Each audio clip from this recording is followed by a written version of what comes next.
തിരഞ്ഞെടുപ്പ് പ്രചരണത്തിൽ ഉൾപ്പെടെ ഏറെ മുന്നിലായിരുന്ന LDF സ്ഥാനാർത്ഥി MV ജയരാജനെ തിരഞ്ഞെടുപ്പ് ഗോതയിൽ മലർത്തിയടിച്ചാണ് കെ സുധാകരൻ തൻ്റെ കരുത്ത് തെളിയിച്ചത്.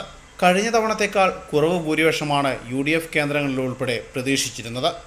എന്നാൽ ഒരു വോട്ടിനാണെങ്കിൽ പോലും LDF സ്ഥാനാർത്ഥി വിജയിക്കുമെന്ന കണക്കുകൂട്ടലിലായിരുന്നു LDF കേന്ദ്രങ്ങൾ. എന്നാൽ വോട്ടെണ്ണൽ ആദ്യ മണിക്കൂറിൽ ചിലയിടങ്ങളിൽ മാത്രം ലീഡ് നിലനിർത്തിയ LDF സ്ഥാനാർത്ഥിയെ പിന്നീട് ഒരിക്കലും മുന്നോട്ട് നീങ്ങാൻ കെ സുധാകരൻ അനുവദിച്ചിട്ടില്ല. പിന്നീട് പുറകോട്ട് പോലും തിരിഞ്ഞു നോക്കാതെ കഴിഞ്ഞ തവണത്തെ ഭൂരിപക്ഷത്തേക്കാൾ കൂടുതൽ 1,12,909 വോട്ടിൻ്റെ ലീഡുമായി വീണ്ടും കണ്ണൂരിൻ്റെ MP ആവുകയാണ് സുധാകരൻ. ഇത് UDF കേന്ദ്രങ്ങളിൽ ഉൾപ്പെടെ വലിയ ആവേശത്തിന് ഇടയാക്കി. മുഖ്യമന്ത്രിയുടെ മണ്ഡലമായ ധർമ്മടത്തും CPIM സംസ്ഥാന സെക്രട്ടറിയുടെ മണ്ഡലമായ തളിപ്പറമ്പിലും മികച്ച പ്രകടനം കാഴ്ചവെച്ച സുധാകരൻ മട്ടന്നൂരിനെയും ഭയപ്പെടുത്തിയാണ് വിജയത്തേരിലേറിയത്. ന്യൂസ് ബ്യൂറോ, ഇരട്ടി.